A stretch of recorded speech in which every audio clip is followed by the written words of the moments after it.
ನೆಲೆಗಳ ಮೇಲೆ ಕ್ಷಿಪಣಿಯನ್ನ ಹಾರಿಸಿದ್ದೀರಿ, ಮತ್ತೆ ಅಮೆರಿಕ ಹಾಗೂ ಇಸ್ರೇಲ್ ಮೇಲೆ ದಾಳಿ ನಡೆದ್ರೆ ಅಂದ್ರೆ ಮುಂದುವರೆದ್ರೆ ಸುಮ್ನಿರಲ್ಲ ಅಂತ ವಾರ್ನಿಂಗ್ ಕೊಡ್ತಾ ಇದ್ದಾರೆ. ಇರಾನ್ ಮೇಲೆ ಮತ್ತೆ ಅತ್ಯಂತ ಕಠಿಣ ದಾಳಿ ಮಾಡಬೇಕಾಗುತ್ತೆ.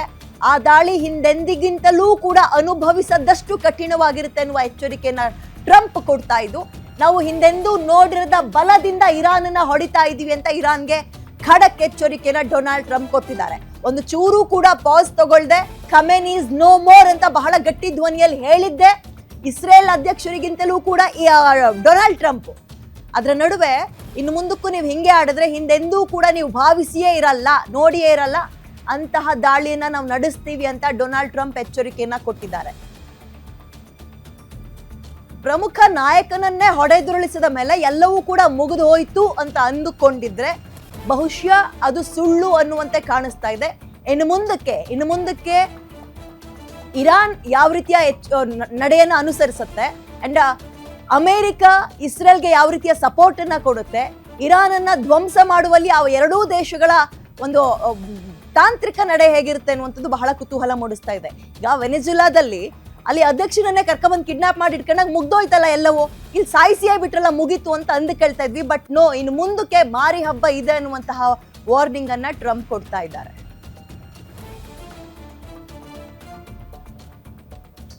ಓಕೆ, ಬಹ್ರೇನ್ನಿಂದ ಸಫ್ರಾನ್ ಅಂತ ನಮ್ಮ ಜೊತೆ ದೂರವಾಣಿ ಸಂಪರ್ಕಕ್ಕೆ ಝೂಮ್ ಲೈವಿಗೆ ಜಾಯಿನ್ ಆಗ್ತಾ ಇದ್ದಾರೆ.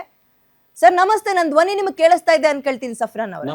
ನಮಸ್ತೆ. ಈಗ ನಾವು ಮಾಧ್ಯಮಗಳಲ್ಲಿ ಕೇಳ್ತಾ ಇರೋ ಸುದ್ದಿ ಬಹಳ ಭಯಾನಕವಾಗಿದೆ. ನೀವು ಆ ಪರಿಸ್ಥಿತಿ ಆ ಸ್ಥಳದಲ್ಲೇ ಇದ್ದೀರಿ, ಹೇಗಿದೆ ಚಿತ್ರಣ ಅಲ್ಲಿ? ಎಸ್, ಖಂಡಿತವಾಗಿ ಮೇಡಮ್. ನಾನು ಕಳೆದ 12 ವರ್ಷಗಳಿಂದ ಬಹ್ರೈನ್ ಅಲ್ಲಿದ್ದೇನೆ.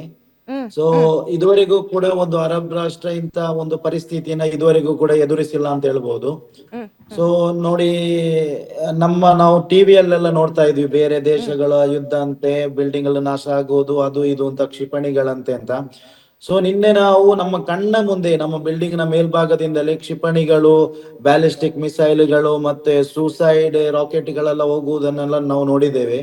ಸೊ ಆಕ್ಚುಲಿ ಇಲ್ಲಿ ಗಮನಿಸಬೇಕಾದಂತ ಅಂಶ ಏನಂದ್ರೆ, ಇರಾನ್ಗೆ ಗಲ್ಫ್ ರಾಷ್ಟ್ರಗಳ ಮೇಲಿನ ದ್ವೇಷದಿಂದ ಅಲ್ಲ ಗಲ್ಫ್ ರಾಷ್ಟ್ರಗಳಿಗೆ ಅವರು ಮಿಸೈಲ್ ಗಳನ್ನು ಸುರಿಸುವುದು. Actually Bahrain, Qatar, Dubai, Saudi ಅರೇಬಿಯಾದಲ್ಲಿ ಅಮೆರಿಕದ ಸೇನಾ ನೆಲೆ ಇದೆ. ಅಮೆರಿಕದವರ ದ್ವೇಷದಿಂದ ಅವ್ರು ಮುಂಚೆನೆ ವಾರ್ನಿಂಗ್ ಕೊಟ್ಟಿದ್ರು, ನಮ್ಮ ಮೇಲೆ ನೀವು ದಾಳಿ ಮಾಡಿದ್ರೆ ನಿಮ್ಮ ಸೇನಾ ನೆಲೆಗಳು ಎಲ್ಲೆಲ್ಲ ಇರುತ್ತೆ ಅಲ್ಲೆಲ್ಲ ನಾವು ಧ್ವಂಸ ಮಾಡ್ತೀವಿ ಅಂತ ಹೇಳಿ. ಆ ಒಂದು ಇದರಲ್ಲಿ ಅವರು ಪರಿಣಾಮಕಾರಿಯಾಗಿ ಅದನ್ನು ಧ್ವಂಸ ಮಾಡುವಲ್ಲಿ ಸಫಲರಾಗಿದ್ದಾರೆ ಅಂತ ಹೇಳ್ಬೋದು. ಕಾರಣ ನಾನಿರುವಂತಹ ಒಂದು ಅರ್ಧ ಕಿಲೋಮೀಟರ್ ಅಂತರದಲ್ಲೇ ಇಲ್ಲಿ ಅಮೆರಿಕನ್ ನೇವಿ ಬೇಸ್ ಇರೋದು. ಬಹುಶಃ ಹಲವಾರು ಕ್ಷಿಪಣಿಗಳನ್ನು ಸೀದಾ ನೇರ ಅಲ್ಲಿಗೆ ಅವರು ಹಾಕಿದ್ದಾರೆ. ಅಲ್ಲಿನ ಹೊಗೆ ಎಷ್ಟು ದಟ್ಟವಾಗಿದೆ ಅಂದ್ರೆ ಅದು ಹೇಳಿ ಮುಗಿಸ್ಲಿಕ್ಕೆ ಸಾಧ್ಯ ಇಲ್ಲ. ದೊಡ್ಡ ಒಂದು ಕಾಡಿಗೆ ಬೆಂಕಿ ಬಿದ್ದ ತರ ಎಷ್ಟು ಹೊಗೆ ಜ್ವಾಲೆಯಾಗಿ ಹೊರಗೆ ಬರ್ಬೋದು, ಆ ತರ ದೊಡ್ಡ ಮಟ್ಟಿನ ಹೊಗೆ ಬರ್ತಾ ಇತ್ತು. ಮತ್ತೆ ಕೆಲವೊಂದು ಏನು ಬಹ್ರೈನ್ನ ಖ್ಯಾತ ಹೋಟೆಲ್ಗಳೇನಿತ್ತು, ದೊಡ್ಡ ಕಟ್ಟಡಗಳು, ಅದಕ್ಕೂ ಕೂಡ ಡ್ಯಾಮೇಜ್ ಮಾಡಿದ್ದಾರೆ. ಕೆಲವೊಂದು ಸೂಸೈಡ್ ರಾಕೆಟ್ ಗಳನ್ನು ಅದಕ್ಕೆ ಹಾಕಿ ಅದರಲ್ಲಿ ನಿನ್ನೆ ಕೂಡ ನಾವು ಮಿಡ್ ನೈಟ್ ನೋಡುವಾಗ ಬೆಂಕಿಯ ಜ್ವಾಲೆ ಬರ್ತಾ ಇತ್ತು. ಮತ್ತೆ ಬೆಳಿಗ್ಗಿನ ಒಂದು ಜಾವದಲ್ಲಿ ಒಂದು 5 ಗಂಟೆ ಒಟ್ಟಿಗೆ ಬಹ್ರೈನ್ ಏರ್ಪೋರ್ಟ್ ಹತ್ರ ಕೂಡ ಏರ್ಪೋರ್ಟ್ ಅನ್ನು ಕೂಡ ಟಾರ್ಗೆಟ್ ಮಾಡಿದ್ರು ಅನ್ನುವಂತ ಒಂದು ನ್ಯೂಸ್ ಕೂಡ ಹರಿದಾಡ್ತಾ ಇದೆ. ಸೊ ಮತ್ತೆ ಮೊದಲು ನಿನ್ನೆ ಬೆಳಿಗ್ಗೆ 10 ಗಂಟೆಗೆ ನೋಡುವಾಗ ಅಷ್ಟೊಂದು ಸೀರಿಯಸ್ ಆಗಿರಲಿಲ್ಲ ಕಂಡೀಷನ್. ನಾವು ಏನೋ ಆಗ್ತಿದೆ ಅಂತ, ಬಟ್ ಮತ್ತೆ ಎಲ್ಲ ಜನರು ಪ್ಯಾನಿಕ್ ಆಗ್ಲಿಕ್ಕೆ ಸ್ಟಾರ್ಟ್ ಆದ್ರು. ಸೊ ನಂತರ ಗೊತ್ತಾಯ್ತು ಇದು ಏನೋ ಒಂದು ದೊಡ್ಡ ಸಮಸ್ಯೆಗೆ ಈಡಾಗ್ತಾ ಇದೆ, ಏನೋ ಒಂದು ನಂತರನೇ ನಮ್ಗೆ ಗೊತ್ತಾಗಿರೋದು ನಮ್ಮ ಪರಿಸ್ಥಿತಿ ಏನಾಗ್ಬೋದು, ಮುಂದಿನ ದಿನಗಳು, ಮುಂದಿನ ಕ್ಷಣಗಳು ಏನಿರ್ಬೋದು ಅಂತ ನಮ್ಗೆ ಇಮ್ಯಾಜಿನ್ ಮಾಡ್ಲಿಕ್ಕೆ ಕೂಡ ಸಾಧ್ಯ ಆಗಿಲ್ಲ. ಹಾಗೆ ಇವತ್ತು ಬೆಳಿಗ್ಗೆ ನಾವು ಇಲ್ಲಿನ ಟೈಮಿಂಗ್ 6 ಗಂಟೆಗೆ ನೋಡುವಾಗ ಮೊಬೈಲ್ ಅಲ್ಲಿ ಒಂದು ಸಂದೇಶ ಬರುತ್ತೆ, ಎವ್ರಿಥಿಂಗ್ ಇಸ್ ಕ್ಲಿಯರ್ ಅಂತ ಹೇಳಿ. ಸೊ ನಾರ್ಮಲಿ ನಮ್ಗೆ ಒಂದು ರಿಲ್ಯಾಕ್ಸ್ ಆಗುತ್ತೆ. ಬಟ್ ಆ ಮೆಸೇಜ್ ಬಂದ ಒಂದು 10 ನಿಮಿಷದ ಹೊತ್ತಿಗೆ ಎಗೈನ್ ಇರಾನ್ ಇಲ್ಲಿಗೆ ದಾಳಿ ಮಾಡ್ಲಿಕ್ಕೆ ಇದು ಶುರು ಮಾಡುತ್ತೆ.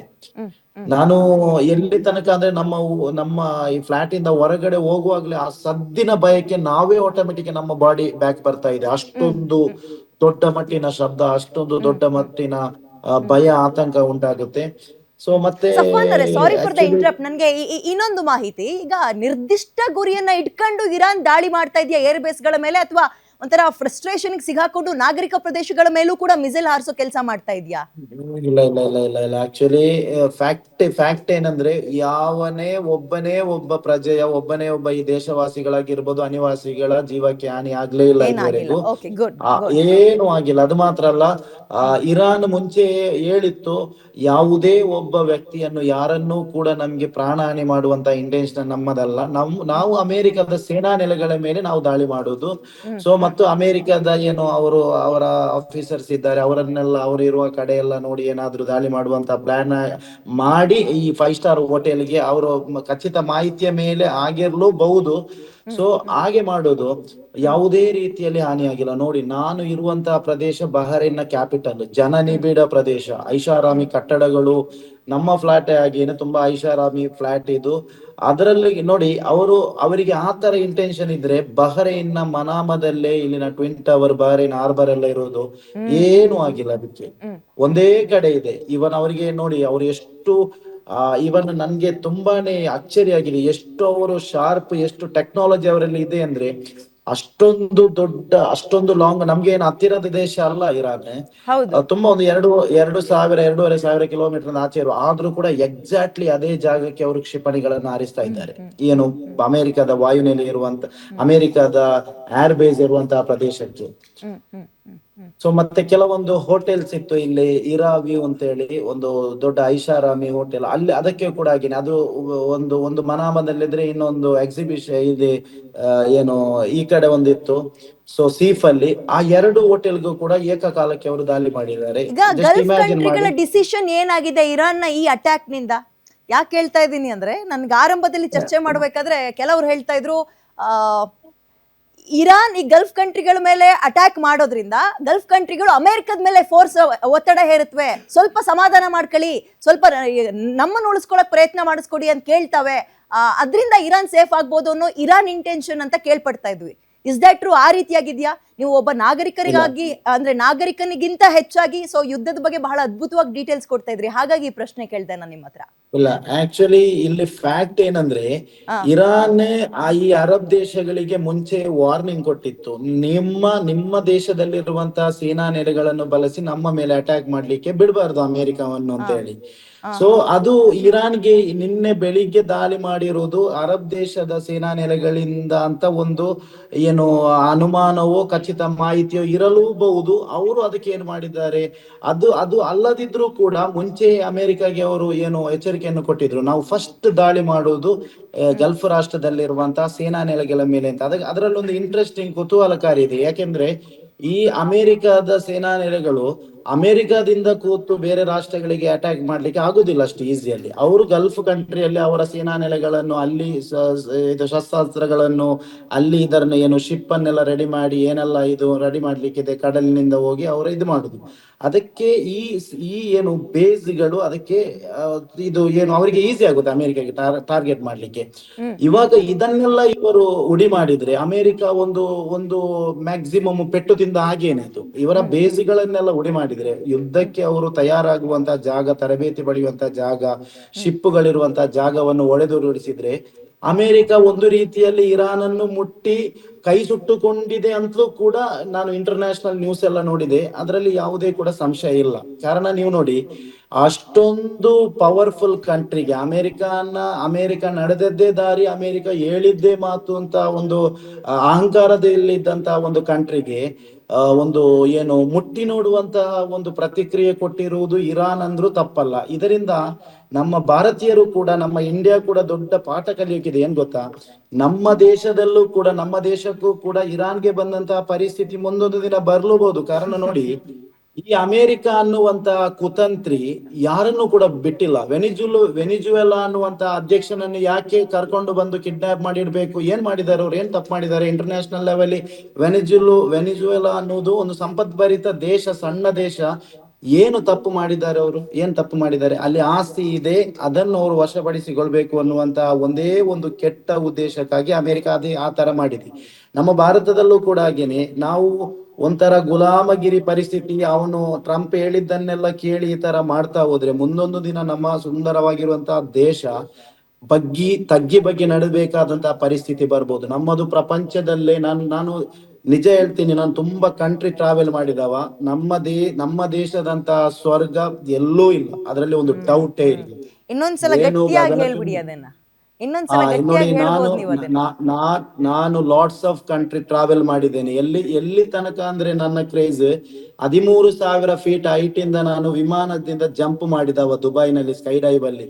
Qatar, Bahrain, Oman, GCC, Saudi Arabia ಎಲ್ಲ ಕಡೆ ನಾನು ಸುತ್ತಾಡಿದವ. ನಮ್ಮ ದೇಶದಂತಹ ಸ್ವರ್ಗ, ಆ ಒಂದು ಹಚ್ಚ ಹಸಿರು, ಎಲ್ಲಾ ಧರ್ಮದ ಜನರು, ಪ್ರೀತಿ, ನಮ್ಮ ಆರೋಗ್ಯ ಶೈಲಿ ನಮ್ಮ ಆಹಾರ, ಸಂಸ್ಕೃತಿ, ಇತಿಹಾಸದಂತಹ ದೇಶ ಪ್ರಪಂಚದಲ್ಲಿ ಎಲ್ಲೂ ಇಲ್ಲ. ಅದಕ್ಕೆ ನಾವು ಭಾಗ್ಯ ಮಾಡಿರ್ಬೇಕು. ಏನೋ ಸಣ್ಣ ಮಟ್ಟದ ಪೊಲಿಟಿಕಲ್ ಇಶ್ಯೂಸ್ ಮತ್ತೆ ಕೋಮುಗಲಭೆ ಇರಬಹುದು, ಬಟ್ ಅದೊಂದು ದೊಡ್ಡ ವಿಷಯ ಅಲ್ಲ. 98% 100 ಅಲ್ಲಿ ಒಂದು 98% ನಮ್ಮ ದೇಶ ಬೆಸ್ಟ್ ಅಂಡ್ ಬೆಟರ್ ಅಂತ ಹೇಳ್ಬಹುದು. ಸೊ ನಾನು ಹೇಳುದು, ಇದರಿಂದ ನಮ್ಮ ದೇಶ ಕೂಡ ಒಂದು ಪಾಠ ಕಲಿಯಕ್ಕಿದೆ. ನಾವು ಯಾವತ್ತೂ ಕೂಡ ಟ್ರಂಪ್ ಅನ್ನು ದೊಡ್ಡ ಲೀಡರ್ ಆಗಿ ನೋಡಬಾರ್ದು. ನರೇಂದ್ರ ಮೋದಿ ಅವರನ್ನೇ ದೊಡ್ಡ ನಾಯಕ. ನಾವು ಯಾಕೆ ಟ್ರಂಪ್ಗೆ ನಾವು ಆ ವ್ಯಾಲ್ಯೂ ಕೊಡ್ಬೇಕಾದಂತ ಅವಶ್ಯಕತೆನೇ ಇಲ್ಲ. ಯಾಕೆಂದ್ರೆ ನೋಡಿ, ನರೇಂದ್ರ ಮೋದಿ ಅವರು ನಮ್ಮ ಪ್ರಧಾನಿ, ನಮ್ಗೆ ಪ್ರೈಮ್ ಅವರೇ. ಅದು ದುಬೈನ ಶೈಖು ಇಲ್ಲ, ಬಹರೇನ ಶೈಖು ಇಲ್ಲ, ಟ್ರಂಪು ಇಲ್ಲ, ಇನ್ನೊಬ್ನು ಇಲ್ಲ. ಮೋದಿನೇ ನಮ್ದು ಪ್ರೈಮ್ ಮಿನಿಸ್ಟರ್ ಯಾರು, ಅವರೇ ನಮ್ಗೆ ಲೀಡ್. ಅದಿನ್ನು ಬೇರೆ ಯಾರು ಪ್ರೈಮ್ ಮಿನಿಸ್ಟರ್ ಆಗ್ತಾರ ಅವರೇ. ನಮ್ಮ ದೇಶ ಅಂತ ಬಂದ್ರೆ ನಾವು ಬಿಟ್ಟುಕೊಡುವಂತ ವಿಷಯ ಅಲ್ಲ. ನಾವು ಇದರಿಂದ ಕಲಿಯಬೇಕು ಮೇಡಮ್. ಏನ್ ಗೊತ್ತಾ, ಈಗ ರಷ್ಯಾ ಯುಕ್ರೇನ್ ಟೈಮ್ ನಲ್ಲೂ ಯುಕ್ರೇನಿಗೆ ಹೆಂಗ್ ಕೈ ಕೊಡ್ತು, ಯಾರು ಕೈ ಕೊಟ್ರು ಅನ್ನೋದನ್ನು ಕೂಡ ಗಮನಿಸಿದ್ವಿ. ನೀವು ಹೇಳ್ದಂಗೆ ಕಣ್ಣು ಮುಚ್ಕೊಂಡಲ್ಲ, ಒಂದ್ ಕಣ್ಣಲ್ಲೂ ಕೂಡ ಅಮೆರಿಕದ ಸದ್ಯದ ಅಧ್ಯಕ್ಷರು ನಮ್ಮ ಪರಿಸ್ಥಿತಿಯಲ್ಲಿ ನಾವಿಲ್ಲ, ಯಾರು ಇರ್ಕೂಡ್ದು ಅಂತ. ಅದು ಮಾತ್ರ ಅಲ್ಲ, ನೀವು ನೋಡಿ, ಆ ಟ್ರಂಪ್ ಅಮೆರಿಕದ ಅಧ್ಯಕ್ಷ ಈ ಶಾಂತಿಗಾಗಿ ನನಗೆ ನೊಬೆಲ್ ಪುರಸ್ಕಾರ ಬೇಕು ಅಂತ ಹೇಳೋ ಮನುಷ್ಯ, ಮಕ್ಕಳನ್ನು ಕೊಲ್ಲುವಂತಹ, ಮಕ್ಕಳನ್ನು, ಯಾವುದೇ ದೇಶದ ಮಕ್ಕಳಾಗಿರ್ಲಿ, ಕ್ರಿಶ್ಚಿಯನ್ ಆಗಿರ್ಲಿ, ಹಿಂದೂಸ್ ಆಗಿರ್ಲಿ, ಮುಸ್ಲಿಂ ಆಗಿರ್ಲಿ, ಯಾವುದೇ ಧರ್ಮದಾಗಿರ್ಲಿ, ಯಾರಿಗಾದ್ರೂ ಮನಸ್ಸು ಬರ್ಬೋದು ಒಂದು ದೇಶದ ಪ್ರಧಾನಿಗೆ ಒಂದು ಬಾಂಬ್ ಹಾಕಿದ್ರೆ ಅಲ್ಲಿ ಮಕ್ಳಿರ್ತಾರೆ, ಸಾಯ್ತಾರೆ ಅಂತ. ಎಷ್ಟು ಮಕ್ಕಳನ್ನು ಕೊಂದ್ರು ಅವರು. ಯಾಕೆ ನಾವು ಆಲೋಚನೆ ಮಾಡ್ತಾ ಇಲ್ಲ? ನಾವೊಂದು ಮಕ್ಕಳಿಗೆ ಒಂದು ಜ್ವರ ಬಂದ್ರೆ ನಾನು 4-5 ದಿನ ಮಲಗುದಿಲ್ಲ, ಅವತ್ತು ಫುಡ್ ನಾವು ತಗೊಳ್ಳುದಿಲ್ಲ. ಅಂತದ್ರಲ್ಲಿ ಶಿಶುಕಾಮಿ ಜೊತೆ ಗುರುತಿಸ್ಕೊಂಡವ್ರ ಬಗ್ಗೆ ನಾವ್ ಇಷ್ಟೊಂದು ಅನುಕಂಪದ ಮಾತುಗಳನ್ನಾಡೋದು ಅಂದ್ರೆ, ಅಯ್ಯೋ ಈ ಮನುಷ್ಯನಿಗೆ ಇಷ್ಟೊಂದು ಮನುಷ್ಯತ್ವನು ಇರಬಾರ್ದ ಅಂತ ಮಾತಾಡೋದು ತಪ್ಪಾಗುತ್ತಾ ಅಂತ. ಶಿಶುಕಾಮಿಗಳ ಜೊತೆಗೆ ಗುರುತಿಸ್ಕೊಂಡಿರೋವ್ರ ಬಗ್ಗೆ, ಅಂದ್ರೆ ಟ್ರಂಪ್ ಬಗ್ಗೆ ನಾನು ಹೇಳ್ದೆ.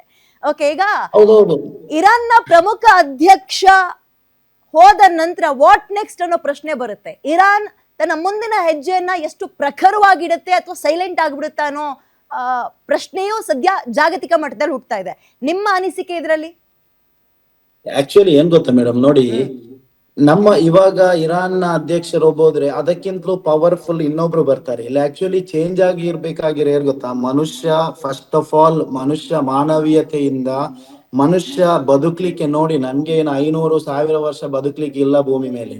ನಾವು ಸಿಂಪ್ಲಿ ಯೋಚನೆ ಮಾಡ್ಬೇಕಾದ್ರೆ ನಮ್ಗೆ ಒಂದು ಸ್ವಲ್ಪ ಜಾಗ ಬದುಕ್ಲಿಕ್ಕೆ ಸ್ವಲ್ಪ ಇದು ಸಾಕಾಗುತ್ತೆ ನಮ್ಗೆ ಅಷ್ಟೇ. ನಾವು ಇನ್ನೊಬ್ಬರ ಜಾಗವನ್ನು ಕಬಲಿಸಿ ಅವರಿಗೂ ನೆಮ್ಮದಿ ಇಲ್ಲ, ನಮ್ಗೆ ನೆಮ್ಮದಿ ಇಲ್ಲದಾಗೆ ಬದುಕುವುದಲ್ಲ. ಸಿಂಪ್ಲಿ ಯೋಚನೆ ಮಾಡ್ಬೇಕಾಗಿರೋದು, ಒಂದು ಭೌಗೋಳಿಕವಾಗಿ ಅವರವರದೇ ದೇಶದ ಅಂತ ಹಕ್ಕು, ಅವರವರದ ಅಧಿಕಾರ ಅವರಿಗಿರುತ್ತೆ. ಅದರಲ್ಲಿ ನಾವು ಹೋಗಿ ನಮ್ಗೆ ಅದು ಬೇಕು, ನಮ್ಗೆ ಎಲ್ಲವೂ ಬೇಕು, ನಾವೇ ಅನುಭವಿಸ್ಬೇಕು, ಇನ್ನೊಬ್ಬರನ್ನು ನಾವು ಸಾಯಿಸ್ಬೇಕು ಅಂತ ಹೇಳುವಂತ ಮೆಂಟಾಲಿಟಿ ಇಲ್ಲ. ಈ ಮೆಂಟಾಲಿಟಿ ಇದೆಯಲ್ಲ, ಈ ದುರುದ್ದೇಶ, ಅದು ಮೊದಲು ನಾಶ ಆಗ್ಬೇಕು. ನಾನು ನಮ್ಮ ದೇಶದ ಬಗ್ಗೆ ಅಭಿಮಾನದ ಮಾತು ಹೇಳಿದ್ರೆ ಯಾಕೆ ಗೊತ್ತಾ, ಪ್ರಾಕ್ಟಿಕಲಿ ನೀವು ನೋಡಿ, ನಮ್ಮ ದೇಶದಲ್ಲೆಲ್ಲ ನೋಡಿ, ಯಾರಾದ್ರೂ ಬಡವರಿದ್ರೆ, ಯಾರಾದ್ರೂ ಏನು ಇಲ್ಲದಿದ್ರೆ 10 ಜನ ಸೇರಿ ಅವರಿಗೆ ಉಪಕಾರ ಮಾಡ್ತಾರೆ. ಅದು ಹಿಂದೂ ಆಗಿರ್ಲಿ, ಮುಸ್ಲಿಂ ಆಗಿರ್ಲಿ. ಈ ಹೊರಗಿನ ಕಂಟ್ರಿಯಲ್ಲೆಲ್ಲ ಹಾಗೆಲ್ಲ, ಒಬ್ಬನ ಹತ್ರ ಸಂಪತ್ತಿದೆ ಅಂತ ಹೇಳಿ ಅದನ್ನ ಯಾವ ತರ ಲೂಟಿ ಮಾಡ್ಬೇಕು ಅಂತ ಹೇಳುವಂತ ಮೆಂಟಾಲಿಟಿನೇ ಇರೋದು. ಎಸ್ ಥ್ಯಾಂಕ್ ಯು ಸಫಾನ್ ಅವರೇ, ಇಷ್ಟೊತ್ತು ನಿಮ್ಮ ಟೈಮ್ ಅನ್ನ ನಮ್ ಜೊತೆ ಸ್ಪೆಂಡ್ ಮಾಡಿದಕ್ಕೆ ಧನ್ಯವಾದಗಳು. ನಿಮ್ಮೂರಿನಿಂದ ವಿಶ್ವ ಮಟ್ಟದವರೆಗೆ ರಾಜಕೀಯ, ಸಿನಿಮಾ, ಸ್ಪೋರ್ಟ್ಸ್ ಯಾವ ಸುದ್ದಿಯೂ ಮಿಸ್ ಆಗಲ್ಲ. ಬರೀ ಸುದ್ದಿ ಅಷ್ಟೇ ಅಲ್ಲ, ಜೊತೆಯಲ್ಲೇ ಇರುತ್ತೆ ವಿಶ್ಲೇಷಣೆ. ಗ್ಯಾರಂಟಿ ನ್ಯೂಸ್ ನ ಸಬ್ಸ್ಕ್ರೈಬ್ ಮಾಡಿ, ಫಾಲೋ ಮಾಡಿ, ಕ್ಷಣ ಕ್ಷಣದ ಅಪ್ಡೇಟ್ಸ್ ಪಡೆಯಿರಿ.